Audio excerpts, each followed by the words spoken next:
Welcome everybody to the weekly BINALOT Talks.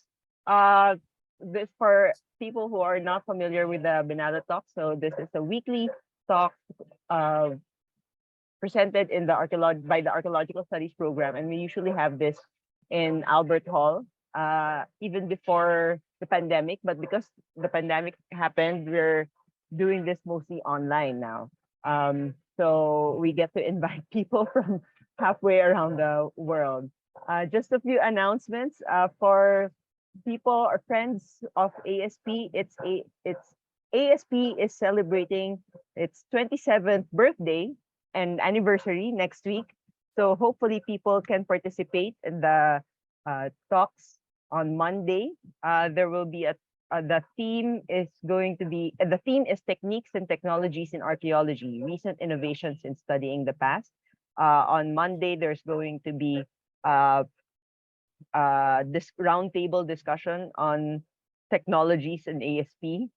And on Tuesday, it's about uh, database studies. We've invited people from CATI and National Museum to give a talk. And on Wednesday, we'll have a Binal talk, and we'll learn more about that later. So if you want to know more, please do check out our Facebook, and you can check out the events there. All right. And I guess there's no other.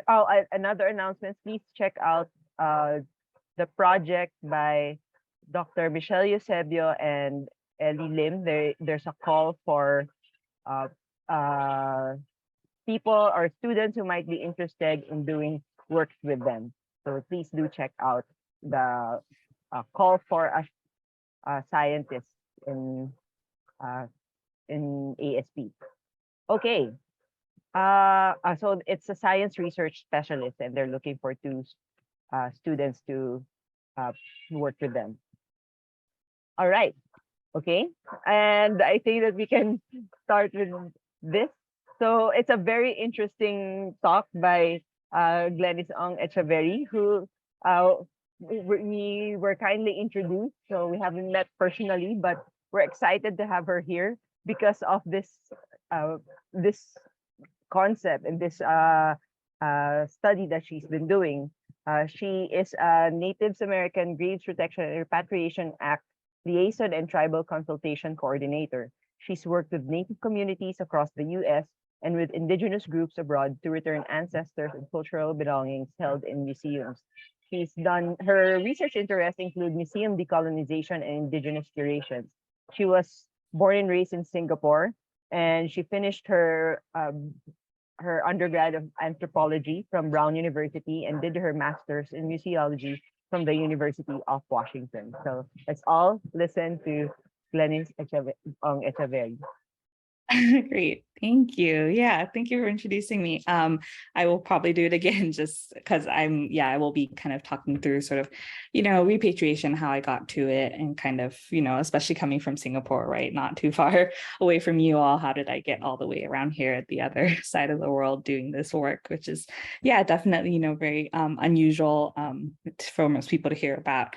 But yes, so thank you so much for inviting me. I'm very happy to be here and that I can, contribute even from so far away. But so I'll be talking about repatriation to primarily Native American tribes today, but I also am going to be highlighting a couple of international repatriation cases, including to the Philippines. So I also want to make note now, actually, that I do have a picture of human remains from the Philippines in this slideshow, and I'll kind of mention it again before I get to that photo, just because I know definitely, at least in the US, there's sensitivity around pictures of human remains, and people, either prefer not to have that or be made aware so that they don't have to view it. So there will be a photo later on, and I will kind of give everyone a heads up again.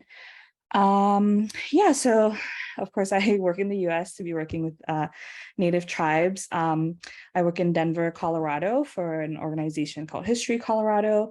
It is both the State Historic Preservation Office, so the entity that issues, archaeological permits in the state, and then also a museum. It's actually a network of about a dozen museums across the state, covering all kinds of historical. So there's like a women's history museum, various historic forts, that kind of thing. So that is why my job title is this long. It takes the entire screen: NAGPRA Liaison and Tribal Consultation Coordinator, because I sort of work in both fields with the NAGPRA and repatriation piece, kind of working more at the Office of Archaeology and Historic Preservation.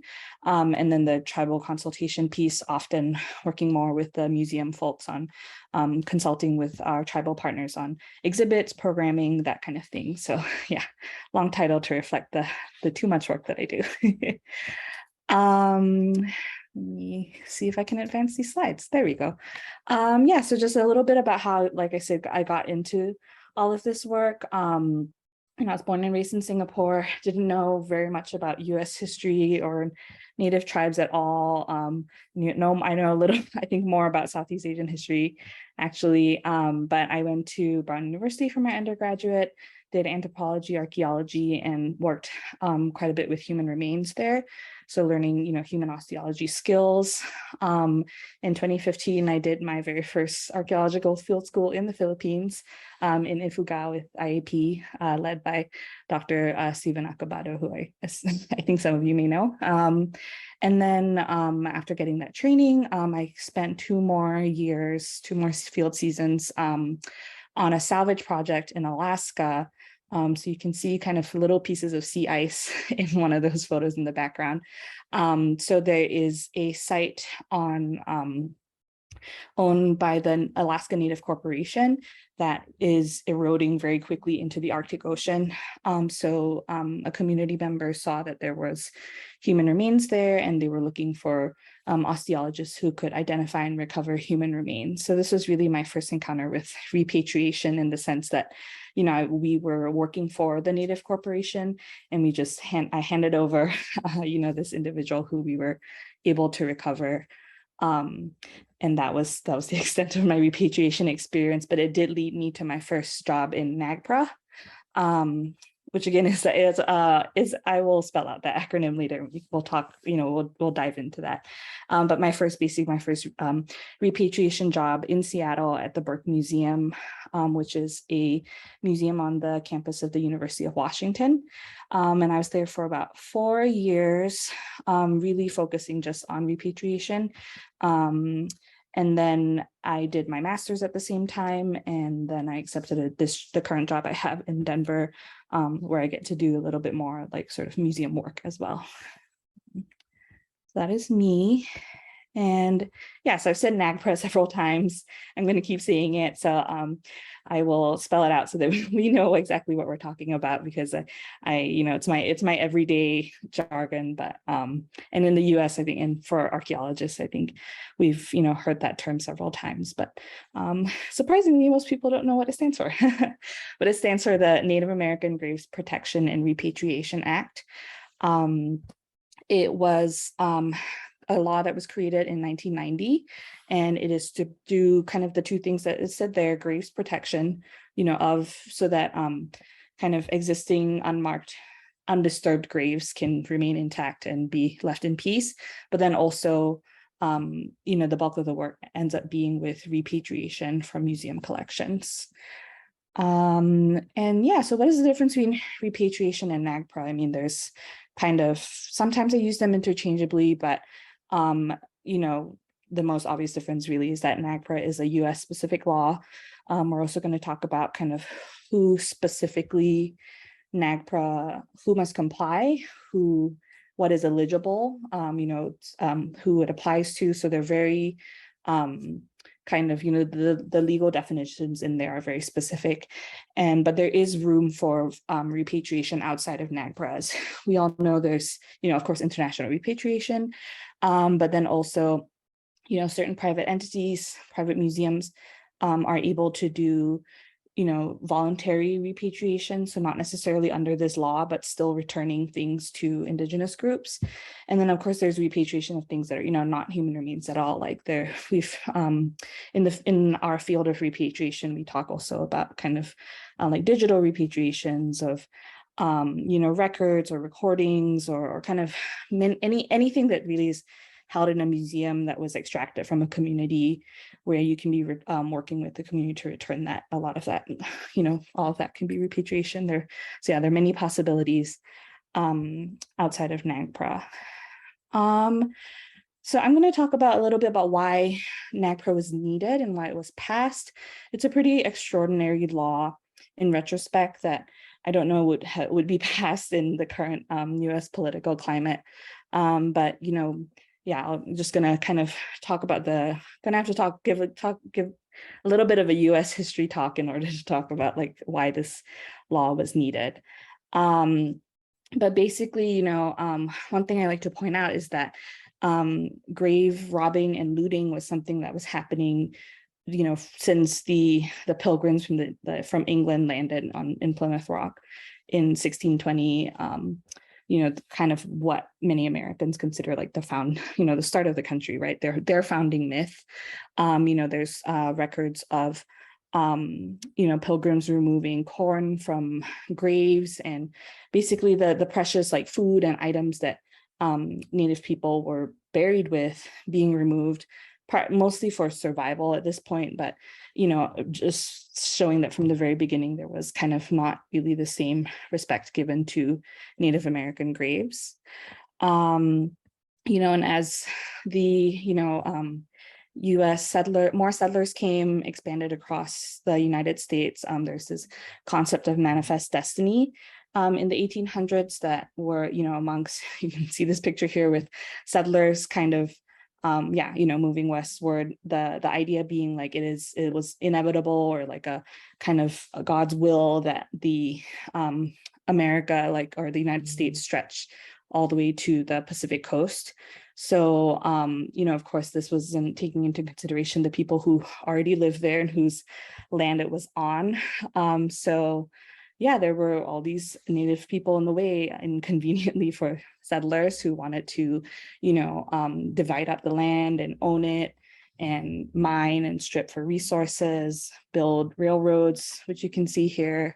So one of the mechanisms by which, the US government, or the fledgling government at that point, was trying to engage with Native peoples was through signing treaties with which recognized many of these tribes, or all of these tribes, as sovereign nations, as sovereign governments. So meeting from, presidents meeting with chiefs at that level to sign agreements like, we will, if you allow our settlers to pass through your territory, then we will give you these certain things in exchange. And the only problem is that those treaties were not fulfilled.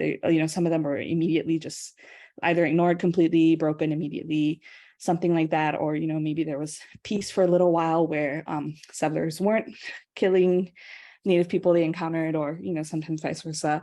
But pretty much every treaty, there have been hundreds of treaties that were signed between the United States government and the various Native tribes of the US, and I would say nearly all of them are not fulfilled even till today, and these remain valid legal documents today. So yeah, with this kind of westward expansion and genocide, as I've said a couple of times, at the same time there are these kind of intellectually, academically minded folks who are like, oh my gosh, all these Native cultures are disappearing. Like these, exotic, wild cultures are so fascinating, but they're disappearing, and not thinking at the same time, like, why are they disappearing? Oh, because of, your actions. So there's, kind of the story of anthropology in any country, right, is a lot of like collecting, looting, theft of Native cultures in the name of preserving them. So really, at the same time as people were being killed and their culture was being stolen, and some academics trying to or hobbyists at that time also trying to save these cultures, right? So it was and that's anthropology. And so yeah, I have a picture here, just kind of as anthropology became its a more formalized academic discipline in the US. Archaeology is part of the anthropological field here in the US, which is not in every part of the world. But, this also came with the kind of racial science or scientific racism, which really led into the collection of Native American human remains. So, archaeology becoming a thing, and not the way that it is practiced today, not with the formal documentation, and just really a lot of these amateur archaeologists being essentially looters and grave robbers. And then there was, museums who were paying people to go out and collect Native American human remains. Skulls were of particular interest. So there are many human remains in museums that are disarticulated, dislocated from the rest of their body, and that's how they were collected. So it just kind of shows the disrespect and dehumanization that Native remains were viewed with. One of the laws that kind of passed during this time that sort of entrenched that, I would say, is the 1906 Antiquities Act. So it kind of defined, the idea was to protect archaeological sites, but what it also did was turn the idea of Native American human remains, or turning these remains into archaeological resources that could be owned. So turning people into resources that could be owned and possessed, instead of seeing them as equal human beings who deserve respect. I think one of the things that I kind of illustrates this is that American Indian Affairs, for a long time, the branch of government that was overseeing these American Indian Affairs was under the War Department in the US government. So that was very much how reflects the relationship, or the viewing of how Native people were treated. And then even today, Native Affairs, the Bureau of Indian Affairs is under the Department of Interior, which also administrates, landscapes and wildlife and parks. Which again reflects a different and pretty interesting perspective on Indigenous people in the US. And kind of as we get into the 20th century, just very quickly, parallel sort of to the civil rights movements that we know of in the 60s, Martin Luther King Jr., there was also the Red Power movement, the American Indian movement. So people very much rallying and working together to assert that they deserve civil rights. So that this NAGPRA was kind of passed in 1990, but born out of this momentum that was building in the 60s and 70s with activists who, grew up going to museums and seeing the blood-stained belongings of their ancestors, and being we need to do something about this. So there was it was the culmination of decades of work, essentially, of communities organizing together, finding common ground, because Indigenous groups in the US are incredibly diverse. There are over 500 formally federally recognized groups, and then most of those are there are multiple bands or within that. So we're talking about thousands of different peoples and identities across the United States, and activists traveled around the country to kind of hear different concerns and considerations as to how to deal with this problem of thousands and thousands of Native American human remains in museums. And so the law, NAGPRA, was finally passed in 1990 signed by George H.W. Bush. It happened pretty quickly. I think, based on what I've heard from the people who made all this happen, is that there were some museums who were beginning to voluntarily repatriate in the 80s. And there was some movement. There was in the year before NAGPRA passed, the National Museum of the American Indian was created. So it's a Smithsonian museum in Washington, D.C. And it, was also part of sort of this run up to NAGPRA being passed. So that's a very quick sort of background of, how this all came to be. And then now I'm going to talk a little bit about, how NAGPRA works.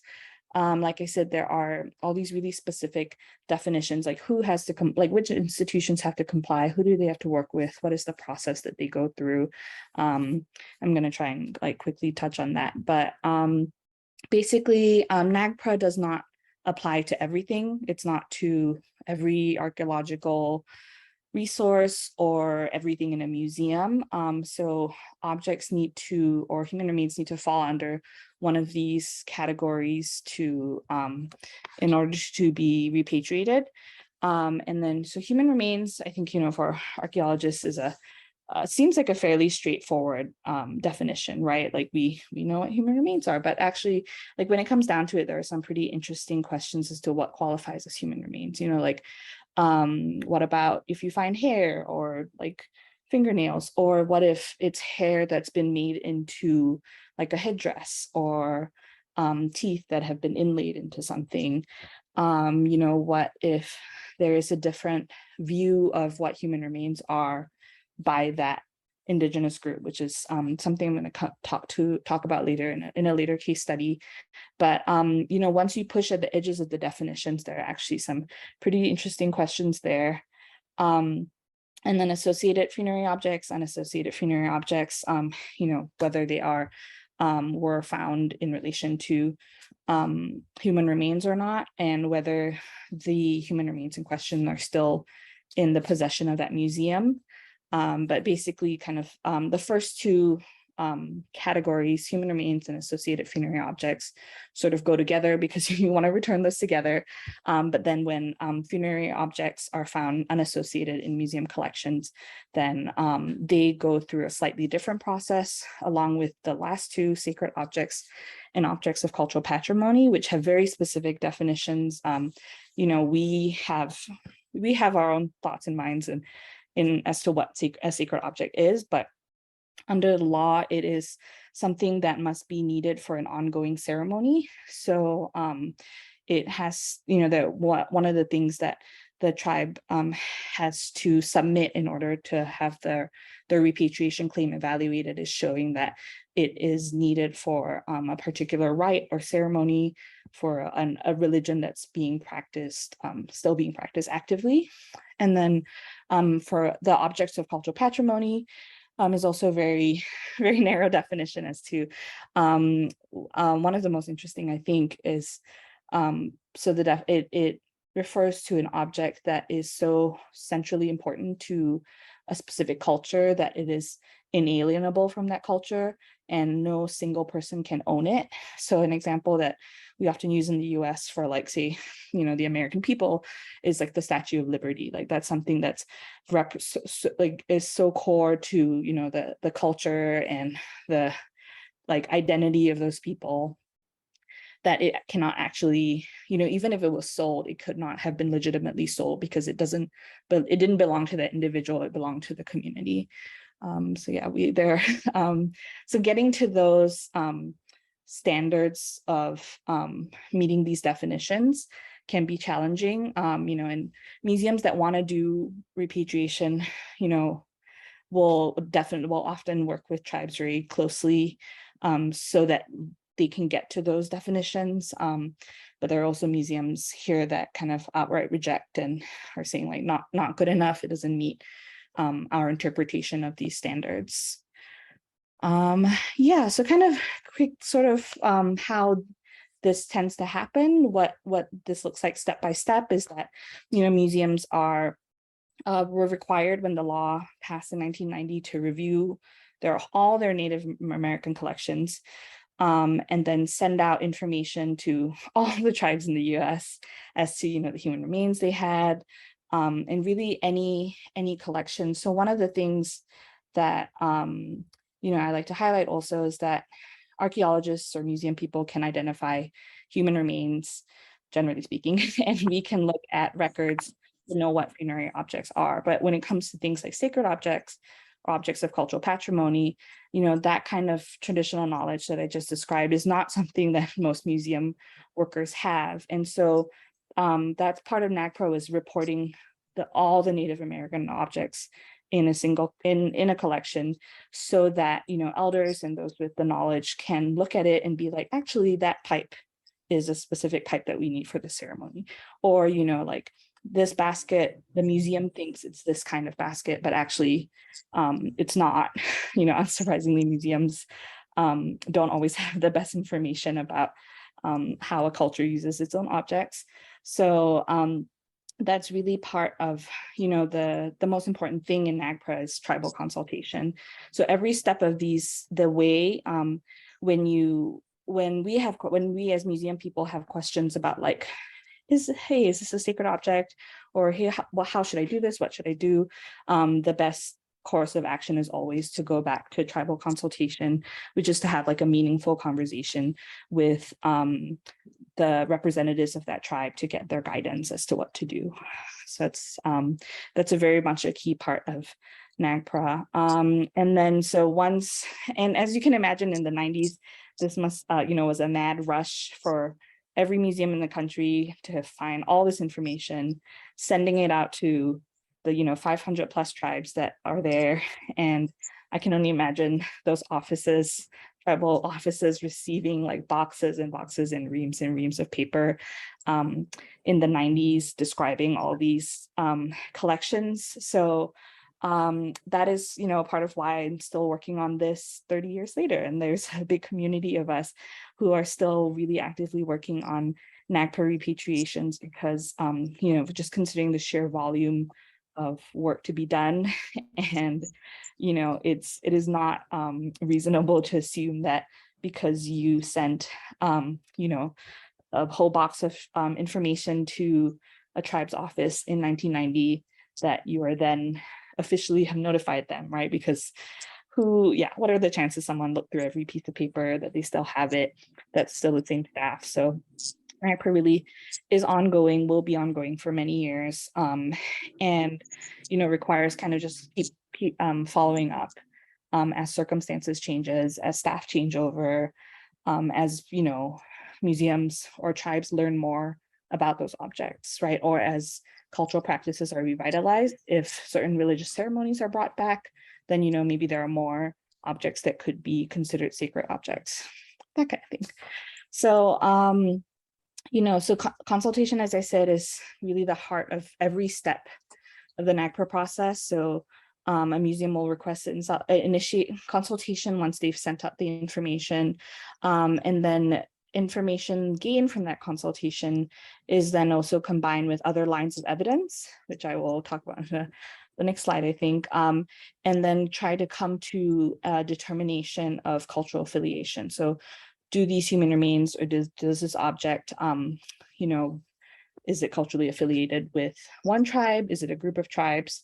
And then once the museum has talked to those tribes, looked at kind of any other evidence available, then they can submit sort of the legal paperwork needed to proceed with that repatriation. So this is kind of the legal portion of the repatriation, and then the physical transfer of the repatriated objects is the last step. And I think one thing that's important to know is that, not all NAGPRA material is reburied. So certainly most tribes want to rebury their ancestors, want to lay them back to rest, but it really is not for a museum to decide. So once the physical handing over repatriation happens, it is very much the tribe's discretion, the elders, as to whether they want to, if it's a specific object, like maybe it needs to go, they want to put it into their museum, or maybe it's used in a ceremony, like I've said. So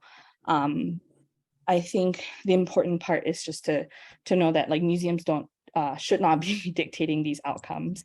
The obligation or the repatriation really ends once, like I said, physically leaving the custody of the museum. So yeah, just consultation is key, just going back and asking, and and I think another sort of key portion of consultation that I want to highlight is that it requires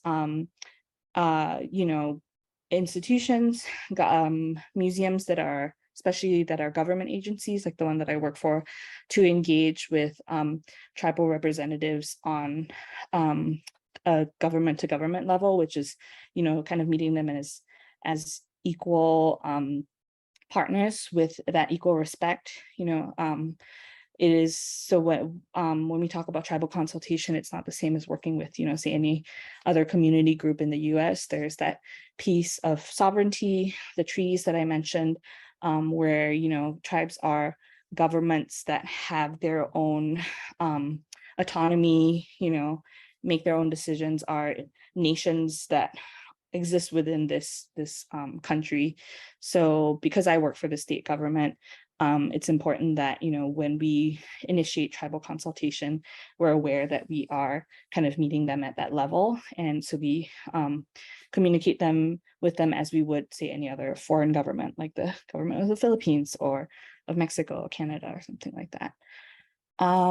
So I mentioned lines of evidence earlier, and I'm not gonna list them all out, but, you know, so in addition to what is provided during consultation, which may need to be kept confidential, you know, we also take into consideration archaeological evidence and kind of, you know, linguistic, geographic, all these things that are here on the slide.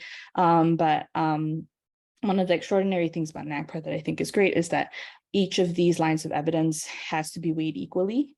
So, you know, obviously from the Western perspective, the bias and tendency is like, well, of course, you know, biological or archaeological information, like sort of the hard Western sciences, are more valid than, say, an oral tradition or oral history or traditional knowledge, you know, something passed down like that way. But NAGPRA actually specifies that each of these, you know, one is not more important than the other. So museums need to be giving equal weight to all of these different types of evidence when they're making their cultural affiliation decision. Yeah, and then I think the last thing I will talk about with NAGPRA before I move to international repatriation is kind of just the limitations. It's a imperfect law, and there are lots of conversations in our NAGPRA community of people who practice NAGPRA about kind of how, you know, how we can make things that work a little bit better. Because sort of the first issue is kind of a power imbalance because of that cultural affiliation determination thing that I put in the last slide. You know, the final decision making projects, you know, there isn't really recourse for tribes to kind of, you know, challenge or reverse any of these decisions that are made. So if a museum decides to like stonewall and just be like, there's no way to know how to repatriate this, we can't do it, there's no mechanism really for tribes to be compelling museums to do this, or if they make a decision that's in bad faith, also there's an imbalance of power there. So, you know, museums that kind of want to do better with repatriation, we talk about going beyond the letter of the law. So you can be very pedantic and be like, well, technically, you know, this is this and that, so then we're not going to do repatriation. But museums that kind of want to do better will follow the spirit of the law, and the spirit of the law is very much to make repatriations happen. You know, instead of kind of throwing up these boundaries and, you know, things, you know, that people have to overcome. One of these, you know, letter of the law kind of examples is the culturally unidentifiable rule. So museums are able to look at the lines of evidence that I mentioned earlier and say, well, no, we just don't know. Like, we can't make a cultural affiliation determination. We don't know if we don't know who this individual was. We don't know what tribe they came from, or like the people who lived in that area don't exist anymore. These are all things that museums can say and use essentially as excuses not to do repatriation. And there's kind of was a thought from opponents of NAGPRA early on that this was like a concession to them, that they could make a culturally unidentifiable ruling and then retain the human remains. So a lot of professors would just kind of wholesale rule everything in the university collection as culturally unidentifiable, and then keep these individuals in their teaching collections and continue to use their remains in classes and as props and that kind of thing, despite it being illegal already. So fortunately, the National NAGPRA program, this was recognized as an issue, and there was a clarification in 2011 that even if remains are considered culturally unidentifiable, you have to work towards repatriation. You have to kind of do research and consultation to either be able to move to a cultural affiliation determination, or there is a process to how to kind of care for and repatriate and rebury culturally unidentifiable remains. So that has been, sort of the loophole is closing, even though there are people who are trying to use it still. And an interesting recent development last year is that there's a proposed change to actually you rename this category to geographically affiliated, to reflect the fact that, as long as you know where human remains or objects or anything came from, geographically in the US, because tribes have the knowledge of their traditional territories, you are still able to affiliate, and you're still able to return these, remains or these objects with an identity attached to them. Because another problem with the culturally unidentifiable label is that it can be pretty offensive in, kind of implying that Native tribes don't know about their past, they don't know about their ancestors. So we will see if this geographically affiliated term comes to pass. And so it kind of just shows how the law is continuing to evolve. Various people are trying to make it better and make it more equitable, even 30 years on. And I think the last issue with NAGPRA that I want to touch on is this piece called federal recognition. So, museums, not every museum has to do NAGPRA. It's only the museums that get money from the federal government. And then on the other end, not every Indigenous group can be a recipient or can make a claim for a NAGPRA object. They have to also have ties to the federal government. So they need to be sort of an organized sovereign government, as I said, that is recognized by the United States government, and then they have like a relationship there. So there are, and this is, as you can imagine, very like complicated politically and legally, because the requirements for being a federally recognized tribe can be pretty ridiculous if you consider the history of the country. So, one of the things is like, oh, you have to have an unbroken identity across, these generations. But the US government was breaking that identity and like making it illegal for people to be Native and driving people out of their homes and stuff. So it's like, how would you reasonably, expect people to have an unbroken identity or an unbroken kind of, something that they can trace when it was intentionally being broken by the same government that is now asking for you to demonstrate that you have always been a continuous group. So, kind of a problem there. So very unfortunately, there are, a number of Indigenous groups out there that museums cannot return human remains to because of these, federal recognition issues. There are ways kind of around it. So basically, if that group has a good relationship with their neighboring tribes, because, of course, neighbors are often related, then they can work together to be involved in NAGPRA. But unfortunately, this is all voluntary and discretionary. So if a group without federal recognition doesn't happen to have the support and good relationship with their neighbors, or then they are left out entirely, and museums kind of, legally our hands are tied, and it's just a very difficult situation. So that is definitely a big problem with NAGPRA that I don't know, necessarily would ever get resolved. And at the same time, most of these Indigenous groups are actually fighting for federal recognition, so ongoing court cases, so that they can get, the various services and promises that were in the treaties. Other than NAGPRA, there's a whole bunch of other things that were promised, like that would be open and applicable to these groups if they had federal recognition, like fishing rights and, just rights to be consulted and being part of that government relationship. Say if a national park is being built, then only federally recognized groups usually are ones who are brought in for those conversations. So yes, lots of complicated politics here in the US with tribal governments. So yeah, we have time. I'm going to go through a couple of examples of international repatriation. This one is to Canada, and I think it just sort of illustrates some interesting quirks of NAGPRA versus international repatriation. I'll try to be fairly quick about it because I know we are zooming through the time.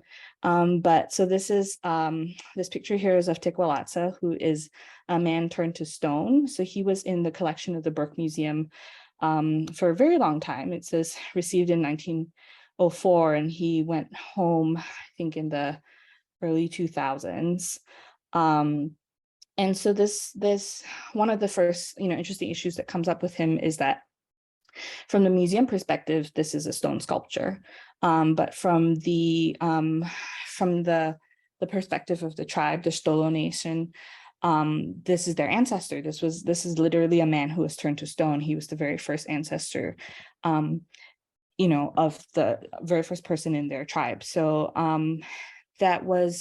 when the Stolo Nation first approached the Burke Museum about repatriating Tikwalatsa, it was as human remains. So, the museum then had to kind of grapple with that question, like, what are human remains? Is there do we look at like kind of the archaeological perspective as to what human remains are? Or, do we look at what the community and the culture defines as human remains? And so, after conferring with various legal experts, the repatriation folks who were at the Burke at the time came to the conclusion that they could not use the Stolo Nation's definition of human remains, that it did not qualify, in the eyes of the museum. It would still have to be considered a stone figurine. So, in order to get to repatriation, this is where the museum had to work closely with, experts and elders who had those oral histories and who had that knowledge in order to get to kind of that right category and definition. So ultimately, he was repatriated as an object of cultural patrimony. So as you can imagine, like that story that was on the slide earlier, him being the very first ancestor of the tribe makes him of central importance. Like I said, because he's so important to the kind of, identity and like the very heart of that nation. He, is owned by the community collectively, was the way that he was acquired was actually, he was taken from a field.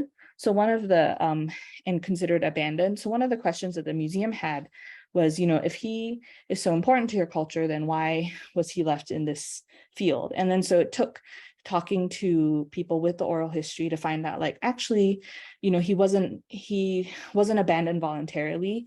The people who lived in that village who were taking care of him as their ancestor had to flee because there was a lynching of a young boy just, days before that. And so they were forced to leave their village, forced to leave behind their ancestor, even though, his importance did not diminish to them. And then while they were gone, these young naturalists collected him, took him, and then ultimately he was donated to the Burke Museum in the 1900s. So, there's very much this back and forth with the museum. They very fortunately wanted to be working closely with the tribal folks to get to a repatriation. And it was just a matter of finding like sort of the right legal pathway for that. And then so while he was still at the Burke and while these conversations were happening, we got good instructions as to how to take care of him appropriately, how to treat him much more as a person and an ancestor rather than as like a cold stone figurine that is going to be on a museum shelf. So he was woken up every day and greeted and uncovered. And then like in this previous slide, covered and said goodnight to and all of that. So these are all things that museum people just don't know, right? So again, why tribal consultation is so important. And even as you're working towards repatriation, there are other things that are important to do and think about in between about how to appropriately care for museum objects or ancestors. And then so yeah, he finally went home, and I love this picture. He had a canoe made for him and a robe, and this was at the museum before he physically went back to the nation. And then once he did, there was ceremony and dance and just welcoming an ancestor home, right? So and then he went into their tribe's museum, and I believe has been part of like traveling exhibits. And like I said, the repatriation process doesn't always end in reburial, and it's very much, about handing that power back to the indigenous group, the tribal nation, so that they can decide what to do with their own ancestors and their own objects. So like I said, it brings up, a few interesting issues. What are human remains? Do we have to follow Western definitions of human remains, or can we be considering and respecting indigenous knowledge? In this case, for human remains, that was impossible because of various lawyers who said no. But it definitely led to more back and forth conversations. Fortunately, the repatriation was able to be completed, and I think, actually, I don't even know if I mentioned this, but actually the nation that Tikolatsa was returned to is a Canadian First Nation, which, if you think about NAGPRA and the way I've described it, they are not a federally recognized group, not recognized by the US government because they are an entity outside of the United States. So what the Burke Museum actually did was work with, again, a neighboring tribe right on the other side of the Canadian border, to go through the NAGPRA process. And then because the Nooksack tribe, who is on the southern side of the border, has those relational ties to the Stolo Nation, the museum, the legal pathway that the museum took was to do the legal return to the Nooksack tribe, acknowledging its relationship to the Stolo Nation. And then, as soon as it was legally turned over to the Nooksack, they immediately kind of turned right around and, to their neighbors, to their relatives on the Canadian side of the border, and was like, we know this is your ancestor, so just kind of, that is one way to use those like kinship and partnerships to help, groups that don't have standing under NAGPRA to be able to claim objects from museums in the US. So yeah, it's a pretty interesting case, and I love the photos involved, and I think just it was a long journey. I wasn't personally involved in this, but it was worked on by my predecessors at the Burke Museum. But I always think it's a wonderful story and kind of brings up a lot of interesting issues.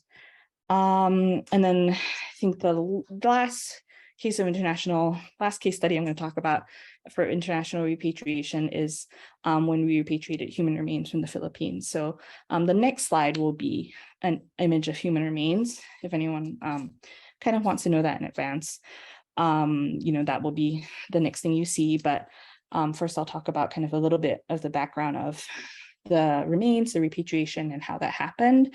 So when I started at the Burke Museum, there were human remains from the Philippines, 2 sets of human remains, one from Ifugao, one Iloilo, and then they were like, oh, you just went to you just went to field school in the Philippines, like maybe you can help us return this. So I did, get in touch with folks who helped put me in touch with the National Museum of the Philippines. These were human remains that were removed by an American police officer, essentially, in the earlier part of the 1900s. He brought them back to the US, and then he donated them to the Burke Museum, where they sat for over 50 years. And because they are from the Philippines, they weren't not NAGPRA, right? Not eligible for repatriation to a group within the US. So this was kind of entirely outside of NAGPRA, and it's kind of unnavigated territory for most museums. Is how do you do international repatriation? We don't have that step-by-step that I've been describing in previous slides.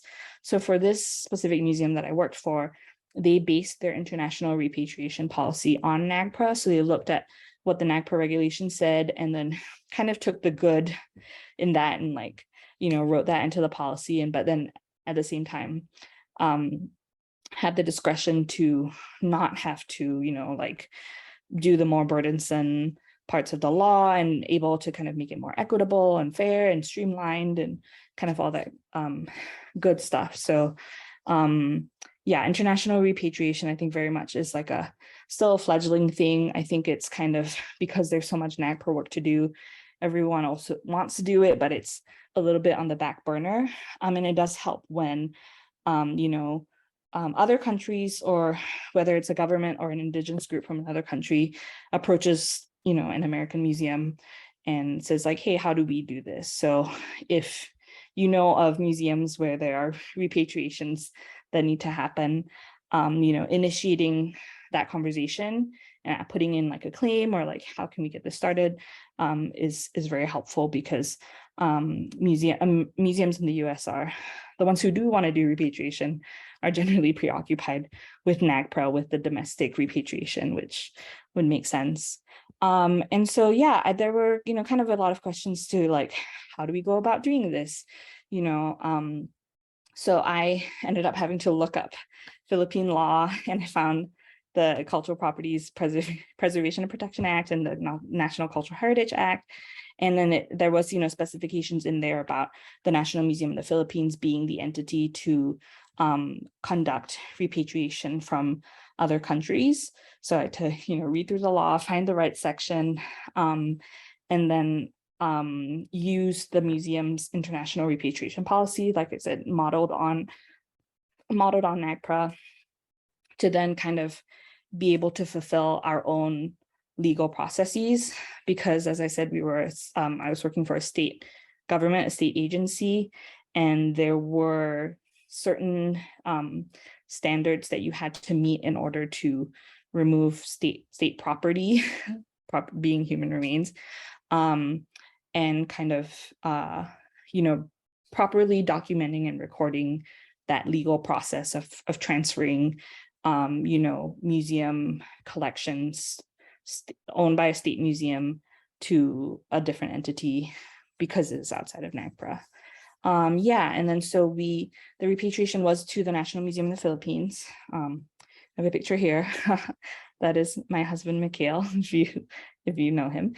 And he, having worked in the Philippines for the last 10 years, I made him our personal courier. So we very carefully packed these two ancestors, and he personally took them on his flight from Seattle to Manila, all the way to the National Museum. And then the National Museum worked with NCIP to, they similarly to the last international repatriation, immediately turned over the remains to NCIP, which is not something we could control. And that's kind of the conversation that I think is interesting here, is that, we had these thoughts, when we were starting out, do we repatriate Ifugao remains to the Ifugao people and Ifugao community, or is it to the National Museum of the Philippines? And then we turned, because I read those, cultural resources laws that I found, I learned that, the National Museum of the Philippines was the only entity that legally was able to do the international repatriation. And it was fortunate that, they had the relationship with NCIP. They immediately, like turned them over, but we didn't have control over that. And so that kind of is, an issue through, with NAGPRA and repatriation in general, is that what you want to do ethically, like, the spirit of the law, as I said earlier, versus what the legal obligations and restrictions are, don't always match up. And that's kind of what is, where things get difficult. So we have, I have been and I'm working on other international repatriations, and there isn't always that relationship like the NCIP and the National Museum had for this repatriation. There can be governments who, like antiquities or human remains, are repatriated to, who will just put them right back into their own museum, and then the indigenous groups of that country never get to see their ancestors or never get to see their objects or interact with them, which is still perpetuating that problem, right? Just kind of handing it over to that government. But then, as I said, there are these restrictions of working for a state government, being a government employee, is having to follow those treaties and agreements that were signed between our countries, between the nations.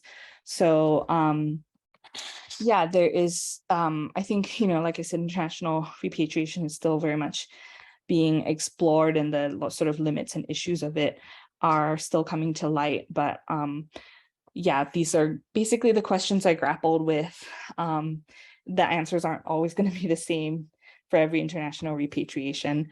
And it did, from my perspective, work out well for this repatriation to the Philippines. But there are many other countries where you not only have to grapple, like, okay, is it the government? Is it the embassy? Is it the government museum? Is it this indigenous group? And then are there multiple indigenous, like in multiple groups of people who have this identity, who have kind of like clashing ideas as to what they would like to do in a repatriation? So yeah, thoughts to consider, and that's kind of where I'll leave you. And then my last kind of plug is History Colorado, where I work now, produces a podcast called Lost Highways, and we did a episode on NAGPRA specifically. So if anyone is interested in hearing more, there are some really great interviews with the Southern Ute Indian tribe, who is one of our key partners here in Colorado, where their tribal historic preservation officer talks about, the tribal perspective on NAGPRA. So if you're into podcasts, you can look up this episode. The episode title is Spirits of Place. The podcast is Lost Highways. You can dive a little bit more into that. And I think I took up a full hour, unfortunately. I'm just including my contact information here if anyone wants to send me follow-up questions, but if folks have time, I'm also happy to do questions now. I will stop my share. All right. Thanks very much for that wonderful talk. I think we had a great talk, and we had a great way to listen to this. I just, for everyone's information, we put the podcast link in the chat, so you can, if you're looking for it, you can simply click the link. By the way, I'm joined by my co-moderator Arturo Tablan, who is all the way. I think you're back now, so you've repatriated. No, I'm still in Canada right now. Okay. Yes. All right. So okay, if you have any questions, you can put it on chat and we'll read it out loud.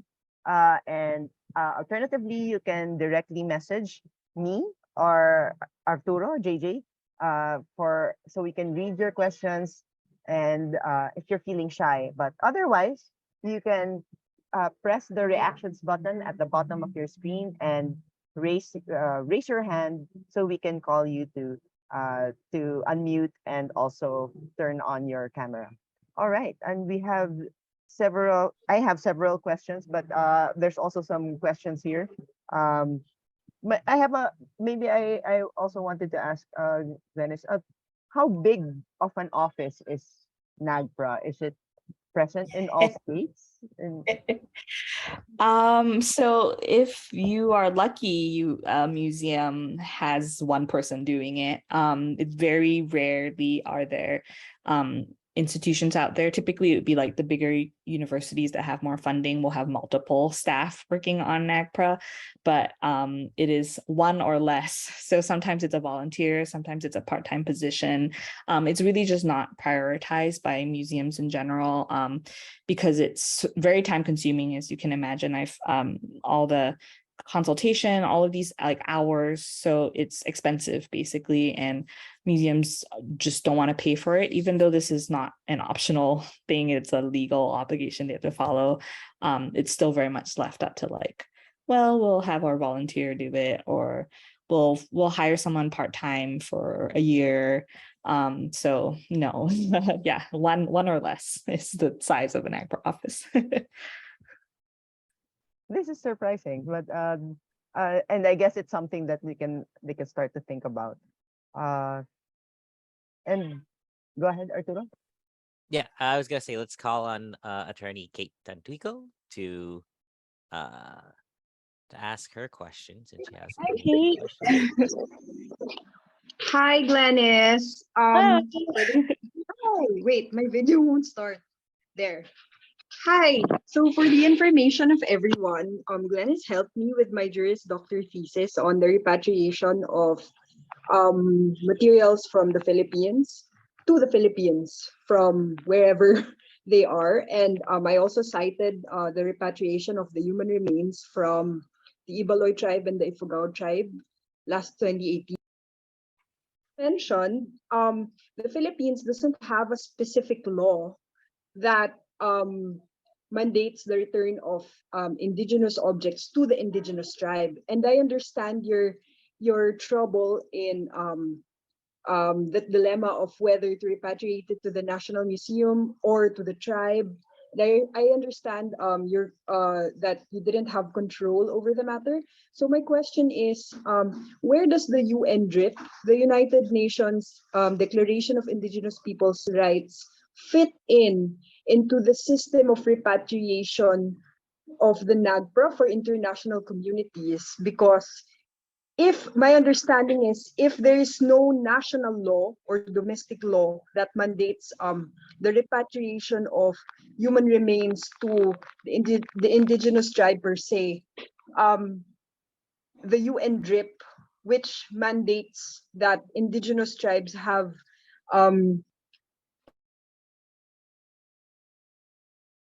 um, can stand, or like where does it, how does the UNDRIP fit in the picture, since while we don't have the domestic laws that mandate the repatriation of human remains to indigenous communities, we do subscribe to the UNDRIP in and it was right. So hope you got the question.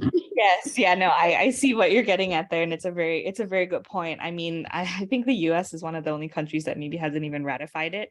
So yeah, like fortunately there's NAGPRA. But yeah, for other countries, I think that's a really interesting legal question. And I feel like it would probably come down to like sort of the advocacy of the indigenous groups in that nation as to whether they want to try and hold their national government to like account to what they've signed at the UN. But that also seems like a classic kind of UN versus nation question as to like what they agree to at the UN level versus what actually happens, and whether that has legal standing within their own system of national laws. So, I mean, I would say, that this is like the problem is kind of a common criticism of the UN being fairly toothless, is that, ideally, I guess what would sort of be the strongest thing is if like indigenous groups could use the their country being a signatory to UN DRIP as a way to advocate for a national law to be put in place just for the creation of those domestic laws. I think would probably be the best, and kind of having more of that back bone rather than Yes. kind of relying on their government to be like, oh yeah, let's maintain, let's fulfill what we promised to the UN kind of Yes. general diplomatic community, because they don't always do that. So I don't think there's any kind of formal like way to do that, but I think it could be a basis for like advocating for those laws to be created. Yeah. Yes, I agree fully. Actually, I was going to say that the Philippines needs the equivalent of the NAGPRA, which is a very specific law that mandates the repatriation of indigenous materials, right? So I agree that without a domestic law, the international law remains toothless.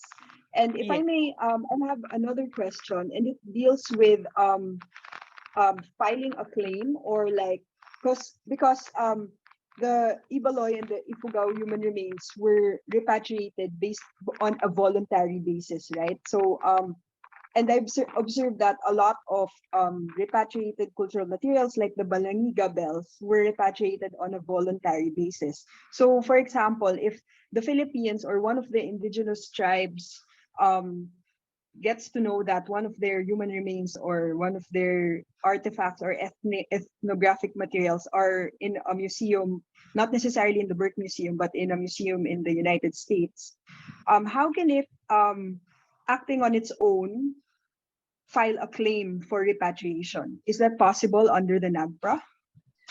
It is not possible under NAGPRA because it would fall entirely outside of NAGPRA, but I think especially if you look at that institution having done well with NAGPRA, then it's a very high possibility that the people at that museum would want to have this conversation of voluntary repatriation.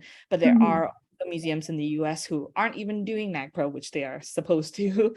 Yes. And so it's even less likely that they would respond positively. But I think I just kind of strongly encourage anyone, whether it is an activist working alone or an indigenous group that's more organized, to just approach museums and Yes. inquire and kind of start those conversations, because you never know, staff change, sympathies change, unfortunately, because we're working in these very like completely voluntary spaces, always comes down to individual personalities.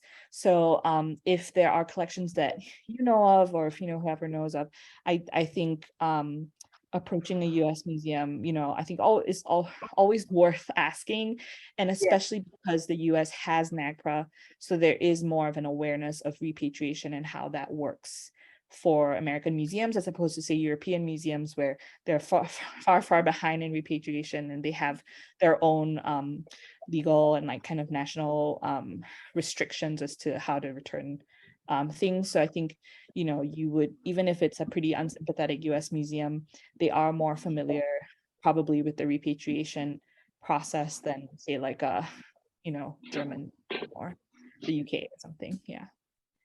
Great. So it's nice to know that it's you're encouraging um indigenous peoples to do that, because just for your information, I'm a lawyer for the indigenous peoples in one of the NGOs that works with indigenous peoples, and it seems that they're not aware that this is a possibility. In fact, I interviewed someone from the NCIP for my thesis, and he had no idea about this right. So maybe like if they're aware now that the US under the NAGPRA is welcoming of this idea, maybe then the conversation can get started. I think it's really about awareness of the NAGPRA, and it's nice to know that it's really being enforced. And there are these departments that cater to it. So it's nice to know there. Yeah. So those are my, yeah. No, I think And awareness is key. And that's exactly why, like, I'm happy to do talks like these. And I hope everyone here will, like spread the word to anyone, like, hey, you can yeah. approach museums about repatriation. And enforcement of NAGPRA and repatriation in the US also is not great, actually. Yeah. But like I said, there is a little more, we're a little bit ahead in terms of like awareness and processes. And then so it would be wonderful, if more kind of Indigenous groups or activists or anyone know that that's an option and that they can start approaching museums. And these things take a long time. I think I don't know that I mentioned timelines, but repatriations often take decades, if not longer. So start asking Yes, now. I agree. Like Mega Bells took like decades. Yeah, the this repatriation to that I just talked about, like, of human remains to the Philippines, of these remains, was like extraordinarily quickly. Like, I started in October 2016, and they were returned in June 2017, and I don't think I've ever beat that record. So thank you, Glenys. And I know Mikhail is there. I was just chatting with Yes. him. He said he's behind the screen. So Yes, hi, Mikhail. trying to keep the Nice to dog see you quiet, I both. think. Yeah. Okay, that's all. Thank you, Glenys. I'll message you. I told Kale that I'll message you after the talk. Good. Okay. Please do. Thanks for Hey, that, thanks, Kate. Attorney Kate. Yes. And then I think we have another question that was PM to me right here. And they start out by saying, thank you very much for the informative talk. And then the question that they have is, have you encountered problems with incomplete documentation that hindered you from establishing the provenance of a burial or associated human remains? They imagine that it's that could pop up in cases with CUIs. Yes, every single time, I would say. I don't know that there's ever been a repatriation where we have like perfect information. And that's where I want to blame all of you archaeologists. I have this kind of vendetta where I think all archaeology students need to work in museum collections for a little bit so that they understand that we're like, you need to write things down better. So even with our very good kind of, contemporary archaeologists, with all the training that you receive, there still isn't that future thinking perspective from that museums have to do, where they just kind of like, oh, it's okay if I don't write this down, and then we have to deal with it later. So yes, pretty much every repatriation there's going to be incomplete and missing information. And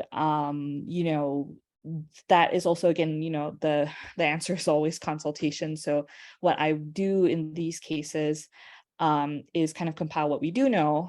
And then, sometimes it's really, really very little. Like, I've worked on one where it said like USSW, Southwest, which I took to mean Southwest. So the southwest of the US, which is, you can only imagine. And that's it. And then so I wrote to any tribe that could conceivably be considered as part of the US Southwest, which was 54 tribes, and be like, hey, how do you want to deal with this?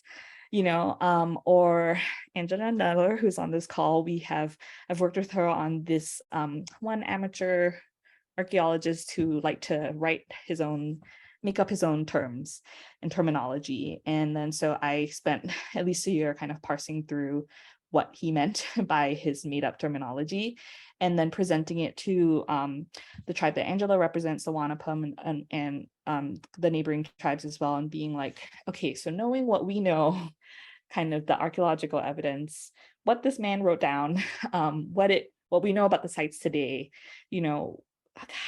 how do you want to proceed? And then so that's really the best way forward, is to kind of just be as transparent as possible, do your homework, have a good, like, this is everything we know. And almost, there's most of the time there's just no way to know for sure. But that's the thing about NAGPRA, is that the legal standard is not the highest, so like, say for like a murder case, I think you have to prove like beyond a reasonable doubt, like you have to like, oh, for sure this person did this thing. But for NAGPRA, it just has to be more likely than not, which is also what we consider like sort of 51% likelihood. So if an archaeologist said burial something, but there isn't, we're not entirely sure, it most likely, if he wrote down burial and he was the archaeologist on site that day, it was from a burial. So then that is enough legal standards according to this law in order to make that decision. So yeah, fortunately, we don't have to go all the way to like scientific proof. But the best way to parse through when you are missing information is to kind of just do the best you can, compile, do all your corners of research. And I've looked at microfiches and newspapers and all kinds of things, put that together, and then just have a conversation with the tribes who are affected to see how they want to proceed with it. Yeah. Yeah, thank you for that. Yeah, Oh, Anna, go go ahead, JJ. No, yeah, I was gonna say, like, I think that's a good thing to have that sort of flexibility where it's not hard and stand, sort of without a reasonable doubt. Because yeah, I know especially, um, you know, in my journey right now, going through the MA thesis, going through records that are very incomplete, I feel that same sort of pain where it's like, if only these were complete, it would help me so much more. But then you have to backtrack your records, and yeah, I could sort of commiserate in that pain. Curse you from 1920 Yeah. for not writing this down. And it's also I really like that you point out that you're also making decisions and interpretations not just on the cultural material but also on the way that the archaeologists are writing and doing interpretation. So you're interpreting the interpretations as well. It's Yeah, it's absolutely. I had like mysterious notations on like a sample I found, and I had to like talk to the archaeologist who's there, who was like, oh, the guest archaeologist was French, and then I was like, by his French training, this notation actually means this thing, so this is actually what it is. And so yeah, that's part of the fun of museum work, I guess, is kind of the like detective work. Exactly. And I think it's also nice to hear from the museum people who are working in museums, because I think in heritage work, people will always think, oh, the archaeologists get all the fun, but the museum people are also doing a lot of interpretations and just wringing their hands and everything. Uh, there's but before I go through that, there's a question here that I think is very interesting. What is the application of this framework for the recovery of missing in action and other unaccounted military personnel overseas? That's a really great question. Yeah, I don't know too much. I mean, I know of that agency in the US. There's a MIA/POW agency. And I know folks who have worked with them. I don't know exactly what their processes are. I just have, experienced museum collections who have really, through their documentation realized, oh, this is the remains of a soldier, and then referred it to the MIA/POW agency. And then they have I believe they have their own repatriation process. And I do not know how it works.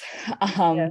But yeah, I think that is, I'm glad that that exists, because otherwise, then you have more of these typically non-native human remains that are otherwise would have no kind of clear legal path forward. And then it would have to, again, be sort of this, voluntary repatriation where the museum would have to figure out like, okay, so, those questions that I asked, like, do we go to the government? Or Mhm. do we try to figure out who the family of the soldier Yeah. is? And do we have resources to figure out who the family of the soldier Yeah. is?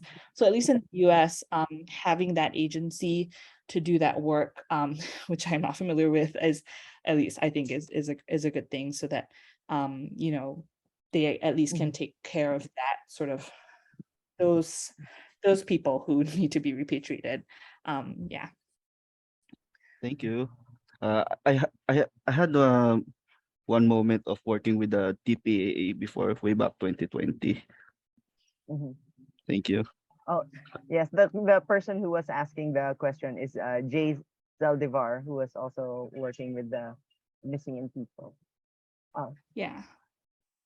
Yeah, and I think Attorney Kate wants to ask another Oh, question. good. I love having a lawyer on hand. Actually, I was going to just add for the previous question, the way it works is through international law. So I remember that if with respect to the World War II artifacts that are here in the Philippines, I remember that the US has a law about these artifacts. And the Balangiga bells is one of the the spoils of war that are that were in the US, right? And that was one of the laws that allowed us to get back the Balangiga bells, because when it comes to military items, there is a national law in the US about giving them back to their country of origin. And at the same time, it's called a reciprocity um, kind of law, that if the United States is going to give, quote unquote, the spoils of war back to their country of origin, then the Philippines, for example, is also obliged to allow the United States to access the same types of World War II artifacts. And with respect to the law, it is also important that there is a treaty between these two countries. So if there is a reciprocity agreement or a treaty that allows both countries to access their quote unquote spoils of war, or especially the human remains, then that's how the legal framework allows both countries to access these. And I think that is the basis for that project, the World War II project, pre-pandemic. That's all. Just wanted to add that. Thanks, Kate. But also, maybe this is something that will be raised in the future, because World War II is already approaching about 100, getting to 100 years. Will that be considered as an archaeological material, or is there going to be forward thinking? Will that be changed definition? I think, yeah. Well, it really depends. This is why I'd like to really stress the importance of domestic laws more than international laws. So, like, if there is a law in the US that considers everything from World War II as a different category, then that's the basis for laying claim on it. But for example, if there is no law that considers those things as such, then they can be considered archaeological materials. But my key word here is there should be a law that, quote unquote, protects or defines or sets a definition for these articles. So like if I really know there's a US law, but I just forget it I forgot it at this moment. But it's called something like US something something Act. It really sets a definition for the World War II articles. And if they fall under that, then they are protected under that US law. And I really know that the Balangiga bells were classified as one of those. I think it's just Yeah. interesting. Yeah, sorry. I think it's just interesting that eventually in terms of legalities, and as Glenys discussed earlier, there is some there has to be an associated organization that should be the recognized organization. And I was thinking that if it's in domestic, for example, Canada or whatever other countries like the Philippines, if there's a different terminology of the exchanges, then that would be an interesting case study for the future. Yeah. Yes. So Angela kindly put in the chat a link to that Department of POW / MIA accounting agency, which I think you can explore more. So it looks like they have an MOU with Malaysia, and so I think definitely like sort of an emerging thing in that question of like, you know, the 100 years or 50 years, however your country or you know defines it, like things that are historic, we think of historical or more contemporary, and passing sort of into like kind of archaeological definitions. Yeah, it's really interesting. I do believe that, you know, because there's a more specific you know there's an act that addresses you know, World War II, things more specifically, that would supersede any kind of like sort of generalized archaeological resources definition. So I think it would continue to be that will continue to be the focus, even if, 100 years passes, when 100 years passes. But no, this is a really great discussion, because like, as I said, the, repatriation is so much more than NAGPRA, and I live very much in this sort of like archaeology headspace about it. And then it's yeah, really interesting to think about how that works in more contemporary settings, and specifically with this military setting, and like the diplomacy around that is different as well. So yeah, this is I enjoy this conversation. Thank you, Kate, for being here to provide that resource too. Thanks, Kate. JJ, do you have more questions at the back? No, I don't think I have any PM'd questions, but I do have a personal question that I would like to ask. Yeah, so yeah, because I know in Canada we're sort of behind on this in terms of repatriation. But I guess my sort of thinking is there any sort of like stance in the event that repatriation isn't possible to sort of reconcile, or sort of create that dialogue, at least to start with, in those terms? Because I know that here in Canada, with although this is coming back a couple of years now, with the I think it was the Truth and Reconciliation Commission. Yeah, Although I think they're Mhm. yeah, it's like, what does that mean? Yeah.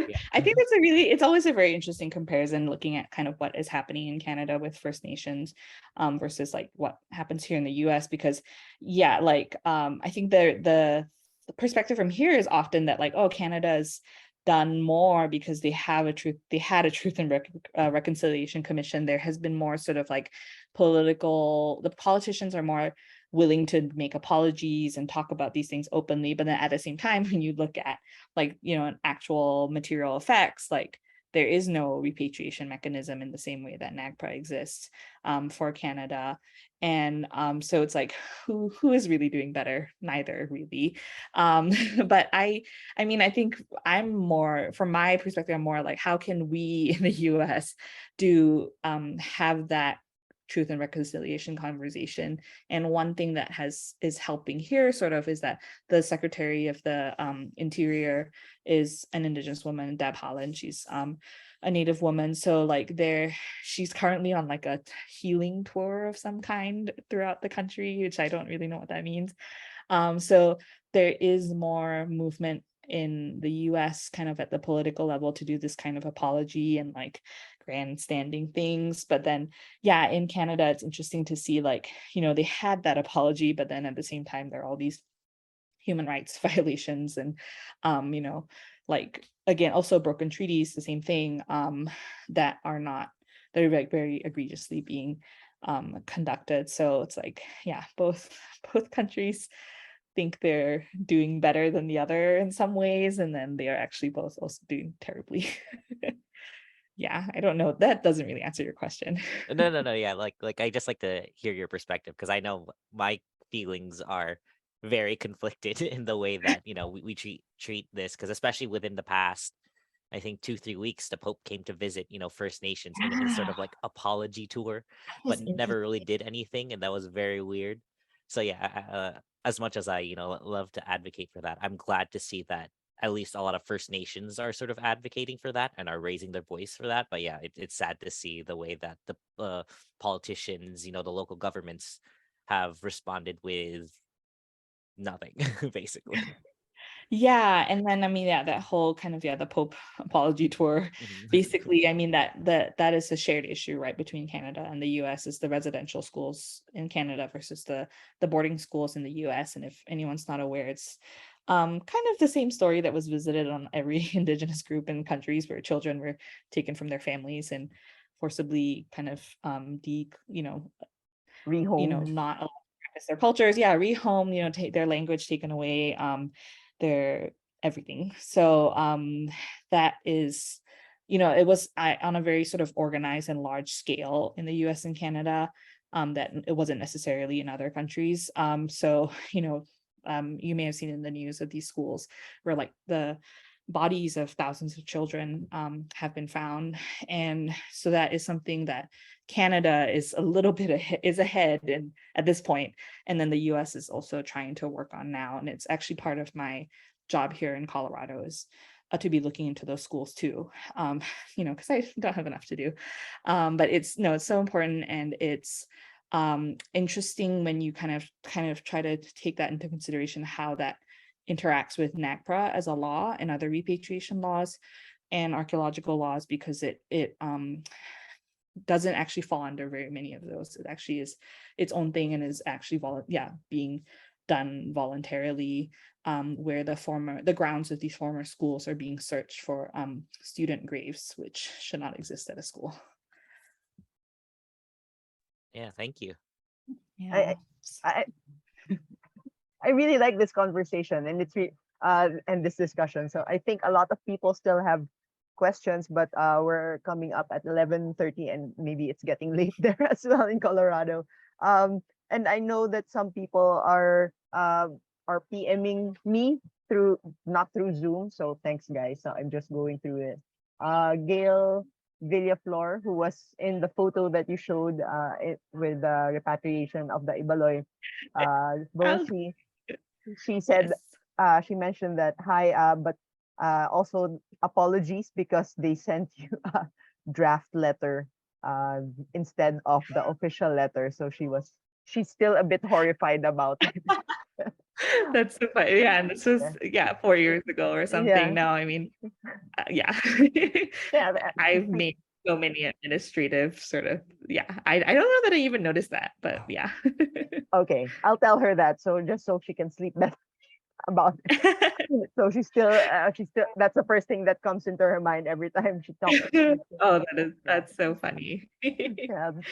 Well, and I'm sure there's still a lot of other questions, but for now, maybe we can ask for your email address, and people who might be interested. I'm sure there's a lot of people here who are working on their thesis or working on papers, or maybe working with communities as well, especially in government institutions, in doing more repatriation work. So if they're interested, maybe they can get your information. Yes, I'm gonna put my work email address in the chat, but you are also welcome to share the email address that you have with my personal Gmail. I'm also fine with that, but my official work email address is in the chat, and I'm happy to answer any questions that weren't able to be addressed since I talked for so long. No, that was really great, and I think it was you really integrated everything that we really wanted to know, and I know a lot of us aren't really aware of what NAGPRA is doing right now, and it's just a passing information at the background, when we're studying cultural heritage management. So, and it gives us a refresher, and it's nice to hear from somebody who's really working with the repatriation in not just with the groups inside in US, but also in an international perspective. So thank you for that. And for everyone who might also be interested, this talk will be uploaded in the BINALOT Talks YouTube channel soon-ish. We're just going through some technical technical difficulties right now, but just look for it soon. But for now, and for next week, for our celebration, for the BINALOT Talks will be by Pau Basilia. The title of the talk is Applications of Paleohistology in Fossil Research, a case study of the histology of Pleistocene Asian elephants. But for now, so we hope to see you there next week. It will be at 1 p.m. Philippine time. All right. But for now, we would like to thank Glenys for this wonderful, wonderful talk. There's still a lot of questions coming in my messenger, so maybe I'll redirect them to you through their email. And I think they also, and feel free to do that. Yeah. All right. And also special thanks to Mikhail, who started this all by talking about talking about your works. And so we all got interested, and we had to say that we want to invite you to give this talk. So thanks for that. We'll also have him for BINALOT Talk soon by next month. Yeah, all right. Now you have to do. All right. Thanks so much for having me. Yes. Thank you so much for all of making you. the time.